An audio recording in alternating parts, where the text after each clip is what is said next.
Hello बच्चों, welcome back to online physics class. तो basically अपना ऑनलाइन फिजिक्स क्लास की चैप्टर नंबर फर्स्ट चल रहा था। इसमें अपन ने विद्युत क्षेत्र और विद्युत क्षेत्र की तीव्रता तक पढ़ लिया था। तो विद्युत क्षेत्र की तीव्रता के लिए अपना इक्वेशन आया था E vector equals to F vector divide by Q naught equals to KQ upon R square. यहाँ तक आ गए थे अपन। अगर आगे दिशा यहाँ पे नियुक्त करेंगे तो आर कैप।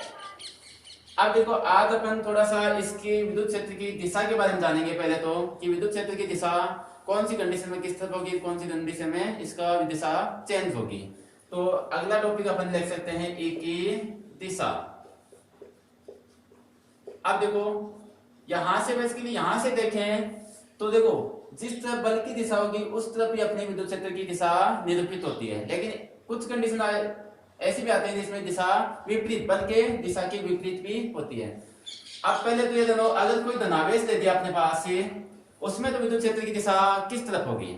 तो देखो धनावेश से हमेशा विद्युत बल रेखाएं बाहर निकलती हैं, तो विद्युत क्षेत्र रेखाएं भी क्या होगी या विद्युत क्षेत्र की दिशा भी क्या होगी, धनावेश से दूर की ओर।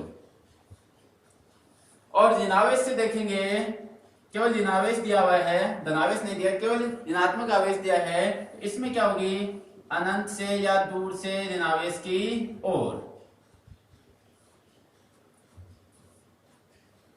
ये अपनी विद्युत क्षेत्र की दिशा जाएगी। तो विद्युत क्षेत्र की दिशा प्लस से दूर, ऋणावेश की ओर।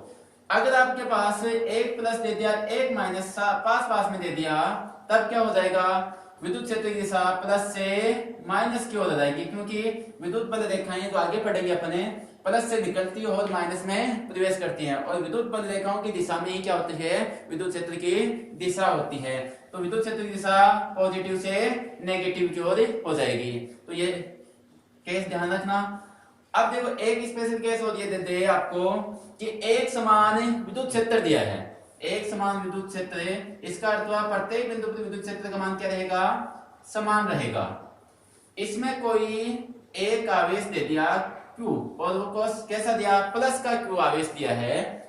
अब पॉजिटिव चार्ज है तो यहाँ पे अपन ये देखेंगे, यहाँ पे अपन को विद्युत क्षेत्र की दिशा दे दी F, सॉरी विद्युत क्षेत्र की दिशा E दे दी है कि विद्युत क्षेत्र की दिशा इस तरफ है। तो यहाँ पे लगने वाला जो आवेश Q पर लगने वाला बल की दिशा निकाले तो देखो E बराबर कितना आया, F vector upon Q note.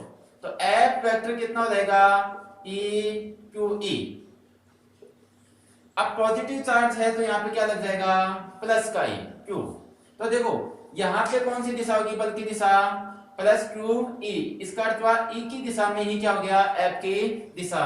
तो इस पर लगने वाला बल की दिशा किस तरफ हो जाएगी, जिस तरफ E है उसी तरफ क्या हो जाएगा, बल हो जाएगा F वेक्टर। अब देखो दूसरी कंडीशन ये दे दे, एक समान विद्युत क्षेत्र दिया, तुम विद्युत क्षेत्र दिया आपको, और इसमें एक अब की बार माइनस का Q आवेश दे दिया, ऋणात्मक आवेश दे दिया, तो क्या होगा, तो देखो यहाँ पे जब मान रखोगे आप F वेक्टर इक्वल्स टू, अब की बार यहाँ पे क्या रहेगा, माइनस QE।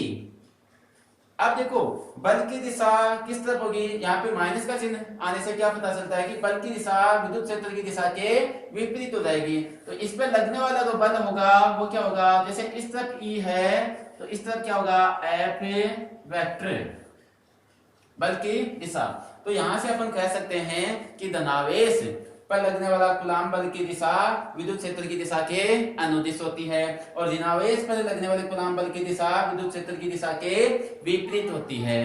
तो यहां से अपन को यह पता चला कि विद्युत क्षेत्र की दिशा कौन सी कंडीशन में कैसी होगी, और लगने वाले बल की दिशा कौन सी कंडीशन में किस तरह पे होगी। तो ध्यान रखना, प्लस से विद्युत क्षेत्र माइनस की ओर जाएगा, ठीक है। और अगर एक समान चुंबकीय क्षेत्र विद्युत क्षेत्र में रखा है कोई आवेश, तो उस पे लगने वाला बल की दिशा भी विद्युत क्षेत्र के समांतर है।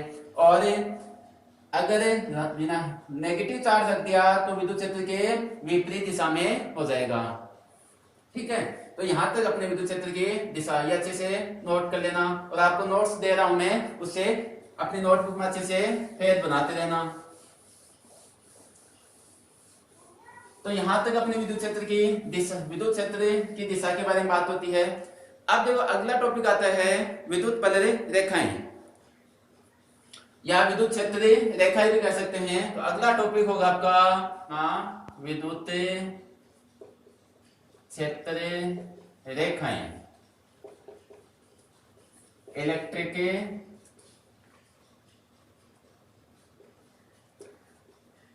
Field line.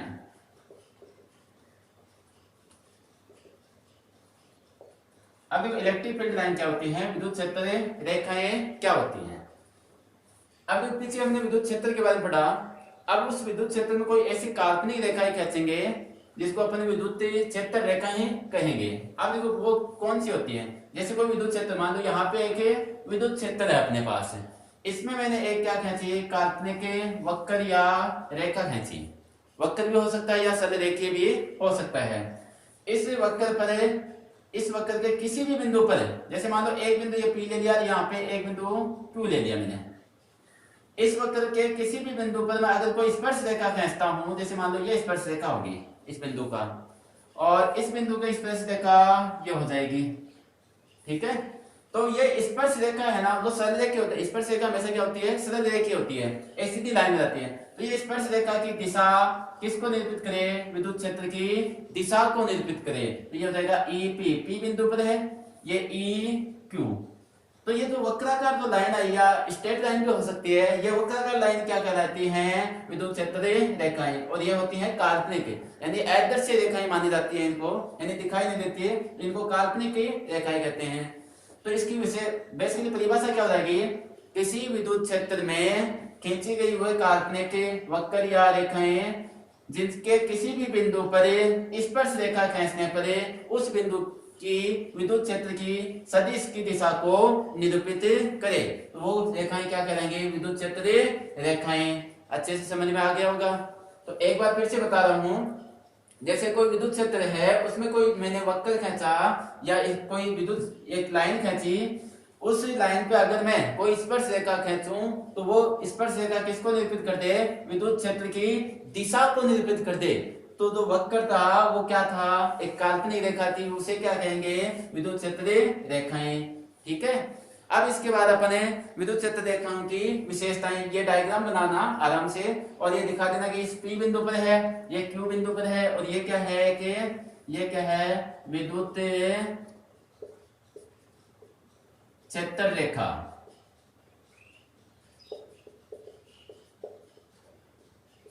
और ये क्या है, P बिंदु पर विद्युत क्षेत्र की दिशा या विद्युत क्षेत्र की तीव्रता की दिशा, ठीक है। अब जो अगला टॉपिक पढ़ते हैं, अब इसकी कुछ बहुत सारी विशेषताएं हैं, जैसे 10-12 विशेषताएं, उनमें से मेन अपन 9-10 विशेषताएं पढ़ेंगे, और वो कौन कौन सी होती हैं वो जानते हैं अपन। अब देखो अगला टॉपिक लगा लो, विद्युत क्षेत्र रेखाओं की विशेषताएं। विद्युत क्षेत्र रेखाओं की विशेषताएं, किसकी कौन कौन सी विशेषता पाई जाती है। एक नंबर तो अपन यही देख लें, अभी जो देखा वही हो जाएगी कि विद्युत क्षेत्र रेखाओं पर कोई स्पर्श रेखा खींची जाती है, तो स्पर्श रेखा किसको बताती है, विद्युत क्षेत्र की दिशा को निरूपित करती है। तो पहला ही हो जाएगा, विद्युत क्षेत्र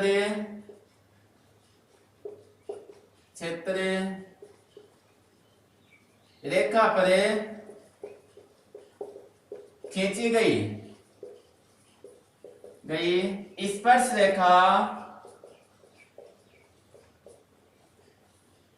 रेखा विद्युत क्षेत्र की दिशा को, क्षेत्र की दिशा को निरूपित करती हैं।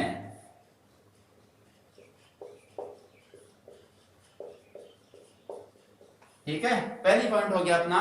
अगर विद्युत बल रेखा है, उसके ऊपर कोई भी स्पर्श रेखा, ये बल रेखा है, इसके ऊपर मैंने कोई स्पर्श रेखा खींची, तो ये किसको बताएगा, विद्युत क्षेत्र की दिशा को निरूपित करेगा। एक पॉइंट तो ये हो गया, ठीक है। दूसरा पॉइंट हो जाएगा, कोई भी पॉजिटिव चार्ज है, जैसे एक तो प्लस चार्ज लिया मैंने, इसके कारण विद्युत क्षेत्र की दिशा किस तरफ होगी। दूसरा लिया नेगेटिव चार्ज, उसके कारण विद्युत क्षेत्र की दिशा किस तरफ होगी। तो ध्यान रखना, प्लस आवेश से हमेशा विद्युत बल रेखाएं निकल कर कहां तक जाती हैं, अनंत तक जाती हैं। तो प्लस से तो बाहर की ओर निकलेंगी बल रेखाएं, प्लस से क्या होगी, बाहर की ओर निकल कर, या प्लस से धनावेश से विद्युत बल रेखाएं प्रारंभ होकर अनंत तक जाती हैं। और ऋणावेश की बात करेंगे तो क्या होगा, ऋणावेश में क्या होगा, अनंत से विद्युत बल रेखाएं ऋणावेश में प्रवेश करती हैं या अनंत से प्रारंभ होकर ऋणावेश में समाप्त होती हैं। तो बेसिकली आप ध्यान रखना, प्लस से बाहर की ओर, ऋणावेश के अंदर की ओर। और यही अपन ने जब विद्युत क्षेत्र की तीव्रता के बारे में पढ़ा था तो वहां पे भी ये जाना था कि विद्युत क्षेत्र की तीव्रता की दिशा प्लस से बाहर की ओर, माइनस के अंदर की ओर, यानी कि प्लस से माइनस की ओर। ठीक है, अब इसके बाद देखो ये दूसरी विशेषता लिख लेना कि धनावेश के कारण विद्युत बल रेखाएं धनावेश से प्रारंभ अनंत की ओर जाती हैं तथा ऋणावेश के लिए विद्युत बल रेखाएं अनंत से ऋणावेश में आती हैं। अब तीसरी विशेषता देखते हैं। अभी दूसरी विशेषता में हमने जाना कि प्लस से तो बाहर की ओर निकलेंगे, तीसरी विशेषता प्लस से तो बाहर की ओर और ऋणावेश में अंदर की ओर, तो दोनों को एक पास पास में रखते हैं तो क्या हो जाएगा, विद्युत बल रेखाएं प्लस से निकल के किस में प्रवेश कर जाएंगी, माइनस में। तो अपन यहां पे बोल सकते हैं कि विद्युत बल रेखाएं प्लस से माइनस की ओर प्रवेश, यानी प्लस से प्रारंभ होकर माइनस में प्रवेश करती हैं। यह तीसरी विशेषता हो जाएगी। या ऐसे कह सकते हैं कि विद्युत बल रेखाएं प्लस से प्रारंभ होकर धनावेश से प्रारंभ होकर ऋणावेश में समाप्त होती है। यह तीसरी रेखा हो जाएगी। अब देखो चौथी रेखा, चौथी विशेषता देखते हैं इसकी। पिछले टॉपिक में हमने पढ़ा, जब विद्युत बल रेखाएं पढ़ी तो उसमें क्या पढ़ा कि किसी बिंदु पर स्पर्श रेखा खींचते हैं तो वो किसको बताती है, विद्युत क्षेत्र की तीव्रता की दिशा को। तो इसमें अपन ये कह सकते हैं कि विद्युत, और इस पॉइंट को थोड़ा मोस्ट लगा देना, कई बार ये क्वेश्चन पूछ चुके हैं एग्जाम में। विद्युत क्षेत्र रेखाएं, विद्युत क्षेत्र रेखाएं आपस में कभी भी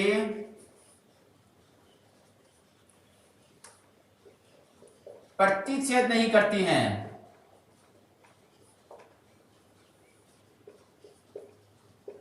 नहीं करती हैं। अब देखो ऐसा क्यों, प्रतिच्छेद आपस में क्यों नहीं करती। जैसे मान लो एक बल रेखा ये आई, ठीक है, ये इस तरफ जा रही है, एक मान लो ऐसे आ गई, आपस में प्रतिच्छेद कर गई, तो क्या होगा। अब जब ये प्रतिच्छेद बिंदु है ना, इस बिंदु पर मैं स्पर्श रेखा खींचूंगा तो यहाँ पे दो स्पर्श रेखाएं खींच सकता हूं। देखो कैसे, एक तो रहेगी ये वाली इस वक्र के लिए, एक हो जाएगी इस वक्र के लिए, तो ये एक हो गई ये वाली, तो दो स्पर्श रेखाएं होगी, एक ये दूसरी ये। ठीक है, तो इससे स्पष्ट होता है कि, और स्पर्श रेखा किसको बताती है, वो दिशा किसकी दिशा को बताती है, विद्युत क्षेत्र की तीव्रता की दिशा को बताती है। तो ये होगी ई की दिशा। और यहां से स्पष्ट हो रहा है कि इस बिंदु, मान लो पी बिंदु है, इस पी बिंदु पर ए की दिशा कितनी हो गई, दो। इस तरफ भी हो सकती है और इस तरफ भी हो सकती है, लेकिन ऐसा कभी भी पॉसिबल नहीं है। किसी एक बिंदु पर विद्युत क्षेत्र की दिशा एक ही होगी। तो यहाँ पे अपन कह सकते हैं, जैसे आपसे क्वेश्चन दे दिया जाए कि विद्युत बल रेखाएं या विद्युत क्षेत्र रेखाएं आपस में कभी भी प्रतिच्छेद क्यों नहीं करती हैं, तो आप सीधा सा आंसर दोगे, क्योंकि अगर वो प्रतिच्छेद करेंगे या आपस में प्रतिच्छेद करते हैं तो प्रतिच्छेदन बिंदु पर विद्युत क्षेत्र की विद्युत क्षेत्र की तीव्रता की दो दिशाएं प्राप्त होती हैं, जो कि कभी भी संभव नहीं है। तो आगे लिख देना, क्योंकि प्रतिच्छेदन बिंदु पर दो विद्युत क्षेत्र की तीव्रताएं दिशा, दो विद्युत क्षेत्र तीव्रताओं की दिशा प्राप्त होती है, जो कि कभी भी संभव नहीं है। ये ऐसे कई बार एक क्वेश्चन दे चुके हैं एग्जाम में। अब जो अगला टॉपिक देखते हैं अपने, अगला टॉपिक या अगला विशेषता देखते हैं। कितनी होगी, तीन होगी ना, चार। चौथी देखो कि जैसे एक प्लस आवेश है और दूसरा भी मैं प्लस आवेश दे दिया है। अब इससे विद्युत बल रेखाएं बाहर की ओर निकलेंगी, इससे भी बाहर की ओर निकलेंगे,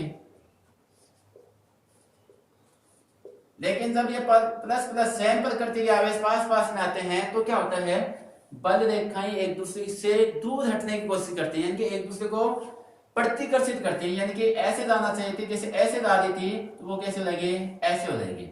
और ये ऐसे ला रही थी तो ये ऐसे घूम जाएगी, और एक और मान लो ऐसे आ गई, इसकी मान लो ऐसे आ गई, एक दूसरे से क्या होती है, प्रतिकर्षित होती हैं।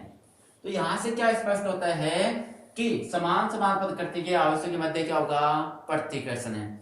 और विपरीत प्रकृति के लिए जैसे मान लो एक प्लस लिया, दूसरा क्या ले लिया मैंने, माइनस। इसको थोड़ा ऐसे दिखा देना अच्छे से, एक प्लस लिया, अब की बार एक दूसरा क्या ले लिया, माइनस है। और देखो सिंपल सी बात जानते हैं कि प्लस के कारण विद्युत बल कहीं बाहर की ओर और ऋणावेश में अंदर की ओर, तो इसमें से निकलेगी और इसमें प्रवेश कर जाएंगे और एक दूसरे को आपस में आकर्षित करती हैं, यानी कि एक दूसरे को दूर न जाके आपस में आकर्षित करती हैं। इससे स्पष्ट होता है कि विपरीत प्रकृति के आवेशों के मध्य क्या होगा, आकर्षण बल लगता है। एक विशेषता ये हो गई। अब देखो चौथी, तो इसमें लिख देना कि समान प्रकृति के आवेशों की विद्युत बल रेखाएं एक दूसरे को प्रतिकर्षित करते हैं, जिससे स्पष्ट होता है कि समान प्रकृति के आवेशों के मध्य प्रतिकर्षण बल तथा विपरीत प्रकृति के आवेशों की विद्युत बल रेखाएं एक दूसरे को आकर्षित करती है। इससे स्पष्ट होता है कि विपरीत प्रकृति के आवेशों के मध्य आकर्षण बल लगता है। और ये चित्र भी बनाना आप। अब देखो पांचवी विशेषताएं देखते हैं अपने। अभी यहाँ पे एक हमने देखा कि समान प्रकृति के आवेश लिए प्लस प्लस, तो इससे बल रेखाएं निकल के एक दूसरे से प्रतिकर्षित होती, जैसे एक ये और ये, ऐसे ही मान लो ये है।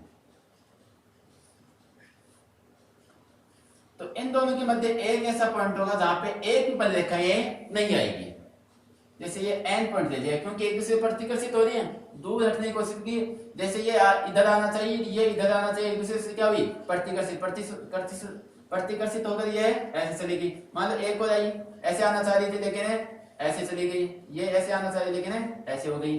तो देखो यहाँ पे एक बिंदु ऐसा प्राप्त होता है जहां पे एक भी बल रेखाएं प्राप्त नहीं होगी, तो इस बिंदु को क्या कहेंगे अपने, उदासीन बिंदु। उदासीन बिंदु। तो इसमें लिखेंगे कि विद्युत क्षेत्र का वह बिंदु जहां पे एक भी विद्युत बल रेखाएं नहीं होती हैं, उस बिंदु को उदासीन बिंदु करते हैं। और उस उदासीन बिंदु पर विद्युत क्षेत्र की तीव्रता का मान कितना होगा, तीव्रता का मान है। अब तो सिंपल से देखें, अगर बल रेखा ही नहीं है तो तीव्रता का मान भी कितना होगा, कुछ नहीं होगा, यानी कि E बराबर कितना हो जाएगा, 0। ठीक है, अच्छे से समझ में आया होगा आपको। देखो ऐसे आप यहाँ पे ऋणावेश ले सकते हो, तब भी क्या होगा, आपको एक क्या मिलेगा, उदासीन बिंदु प्राप्त होगा। अब देखो अगला टॉपिक देखते हैं अपने। अगला विशेषता इसकी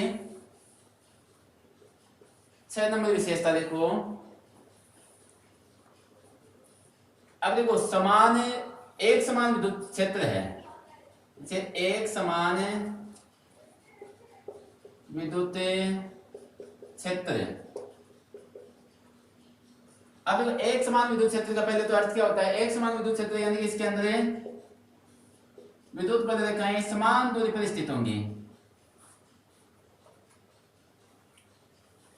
एक समान विद्युत क्षेत्र में क्या होगी, समान दूरी पर विद्युत बल रेखाएं स्थित होगी। तो इसमें क्या एक विशेषता क्या हो जाएगी कि एक समान विद्युत क्षेत्र में विद्युत बल रेखाएं एक दूसरे के समांतर तथा समान दूरी पर स्थित होती हैं, एक विशेषता हो जाएगी। तो आप लिखना, एक समान विद्युत क्षेत्र में विद्युत बल रेखाएं एक दूसरे के समांतर तथा समान दूरी पर स्थित होती हैं। इसके बाद आप देख सकते हो, आप देखो कोई धातु पृष्ठ है, 7 नंबर है, कोई धातु पृष्ठ है, जैसे ये मान लो, और एक समान आवेशित मान लो, प्लस से ले लो या माइनस से ले लो, एक समान धातु आवेशित पृष्ठ है। अब इसमें से विद्युत बल रेखाएं कैसे निकलेंगे, तो जब इसमें से देखेंगे तो विद्युत बल रेखाएं पृष्ठ के हमेशा लंबवत निकलेगी, या फिर इसमें मान लो माइनस है तो लंबवत इसके अंदर प्रवेश करेगी। तो किसी भी एक समान धातु पृष्ठ से निकलने वाली बल रेखाएं पृष्ठ के लंबवत होती हैं या लंबवत आपतित होती हैं। तो ये पॉइंट ये हो जाएगा अपना। अब देखो एक 8वां पॉइंट और लिखते हैं अपने। एक देखो अपने पिछली अभी एक विशेषता देखिए कि दो विद्युत बल रेखाएं आपस में कभी प्रतिच्छेद नहीं करती। क्यों नहीं करती? क्योंकि प्रतिच्छेदन बिंदु पर दो विद्युत बल रेखाओं की दो विद्युत बल रेखाएं प्राप्त होगी, यानी कि वहां पे क्या होगी, दो विद्युत क्षेत्र की तीव्रताएं मिलेगी, और जो कभी भी संभव नहीं है। ऐसा ही अगला पॉइंट हो सकता है, आपकी अगली विशेषता हो सकती है कि दो समय विभव पृष्ठ। अब दो सम विभव पृष्ठ का अर्थ है दोनों पर विभव का मान क्या है, एक समान है। पृष्ठ एक दूसरे को कभी भी प्रतिच्छेद नहीं करती हैं या प्रतिच्छेद नहीं करते हैं, छेद नहीं करते हैं। अब देखो ये भी कई बार क्वेश्चन पूछा है, तो इसके भी थोड़ा मौस लगा देना कि दो एक समान विभव पृष्ठ एक दूसरे को कभी भी प्रतिच्छेद नहीं करते। क्यों नहीं करते? क्योंकि देखो एक पृष्ठ मान लो ये है और दूसरा पृष्ठ ये है, ठीक है। अब एक समान आवेशित है और इस बिंदु प्रतिच्छेद बिंदु ये P है। अब यहाँ पर स्पर्श रेखा के देखेंगे तो मान लो एक तो ये हो गई, इसी प्लेट के समांतर एक हो गई है, इसका अर्थ हुआ यहाँ पे क्या हो जाएगी, दो विद्युत क्षेत्र की तीव्रताओं की दिशा प्राप्त हो जाएगी, जो कभी भी संभव नहीं है। तो आगे लगा के ये यहाँ तक लिख के आगे लिखना, क्योंकि प्रतिच्छेद बिंदु पर दो विद्युत क्षेत्र की तीव्रताओं की दिशा प्राप्त होती है, जो कि कभी भी संभव नहीं है। तो ये आपकी लगभग मेन विशेषताएं इसकी खत्म होती है। ये मोस्ट विशेषताएं आपको बता दिया, कुछ और भी हैं जो उतना इंपॉर्टेंट नहीं उनका। अब देखो एक नोट लगा के एक बात और लिखते हैं इसमें, कोई आवेशित कण है, जैसे मान लो कोई आवेशित क्या है, कण है, आवेशित कण, तो इसकी पथ की दिशा किस तरफ होगी, यानी कि इसकी गति किस तरफ होगी, कि पथ की दिशा। अब देखो जरूरी नहीं है इसमें कि पथ की दिशा हमेशा विद्युत क्षेत्र, जैसे आवेशित कण है इसकी विद्युत क्षेत्र की दिशा यह है या विद्युत बल रेखा यह है, इसी दिशा में जाए, यह जरूरत नहीं। तो अपन बोल सकते हैं कि व्यापक रूप से आवेशित कण की दिशा विद्युत क्षेत्र की दिशा, सही से लिख देता हूं थोड़ा सा, व्यापक रूप से, नोट्स लगा के लिखना इस बात को, कि व्यापक रूप से आवेशित कण की दिशा विद्युत क्षेत्र रेखा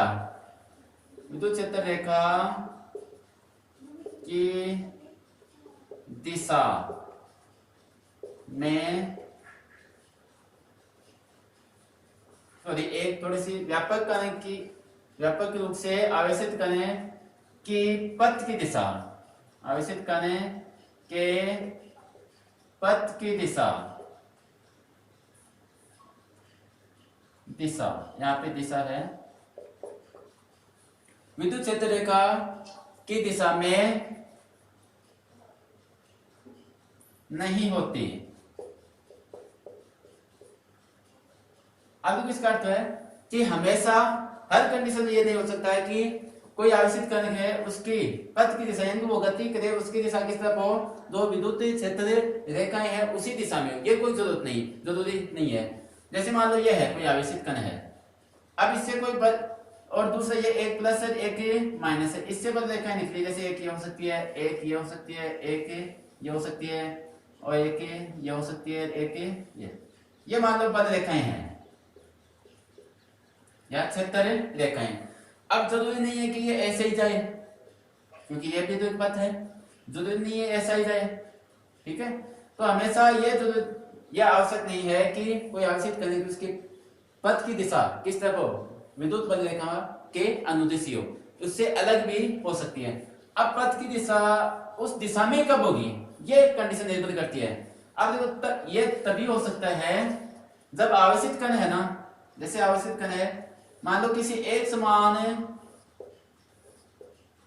विद्युत क्षेत्र में रखा हुआ है, एक समान विद्युत क्षेत्र में रखा है, अगर यह गति करता हुआ कौन सी दिशा में चले, विद्युत क्षेत्र की दिशा में ही चले, तब क्या होगा, इस आवेशित कण के पथ की दिशा किस तरफ होगी, विद्युत बल रेखाओं की दिशा में ही होगी, या फिर ये पहले प्रारंभ में स्थिर हो तभी हो सकता है, या इससे निर्गत बल रेखाएं कैसे हो, सरल रेखीय हो तब हो सकता है।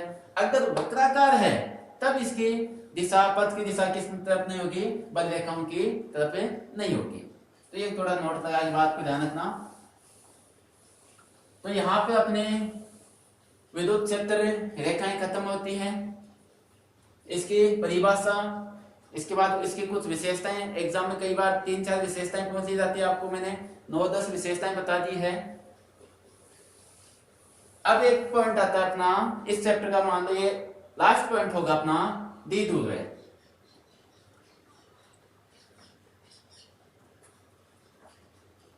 द्विध्रुव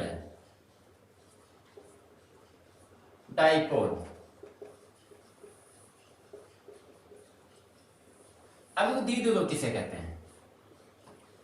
दो आवेश हैं, एक प्लस है दूसरा माइनस है, एक प्लस आवेश है दूसरा माइनस है, यानी कि ये Q प्लस Q है तो ये माइनस Q है, और समान विपरीत प्रकृति के, और क्या है परिमाण में क्या है, समान है, दोनों का परिमाण तो क्या है समान। जैसे मान लो इसका 1.6 इंटू 10⁻⁻19 है तो ये भी 1.6 इंटू 10⁻⁻19 है, लेकिन प्रकृति क्या है विपरीत है, एक प्लस है तो दूसरा माइनस है, और इन दोनों को क्या किया मैंने अल्प दूरी पर रखा, बहुत ही अल्प दूरी पर रख दिया, यानी कि इसकी बीच की दूरी एंगस्ट्रॉम की कोटि की हो तो ये युग्म बनेगा, तो ये युग्म बन गया।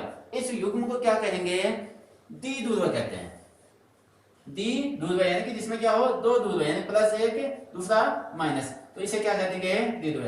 तो द्विध्रुव की परिभाषा क्या हो जाएगी, परिमाण में समान तथा विपरीत प्रकृति के आवेशों का वह युग्म जिसके मध्य की दूरी क्या हो अति अल्प हो, तो वो युग्म क्या कहलाएगा द्विध्रुव। एक बार फिर से बोल रहा हूं, परिमाण में समान तथा विपरीत प्रकृति के आवेशों का वह युग्म जिनके मध्य की दूरी अति अल्प हो, तो ये इस युग्म को क्या कहते हैं द्विध्रुव।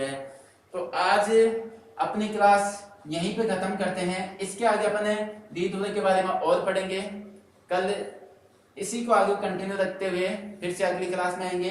तो आज के लिए इतना ही, थैंक यू, धन्यवाद, जय हिंद, जय भारत।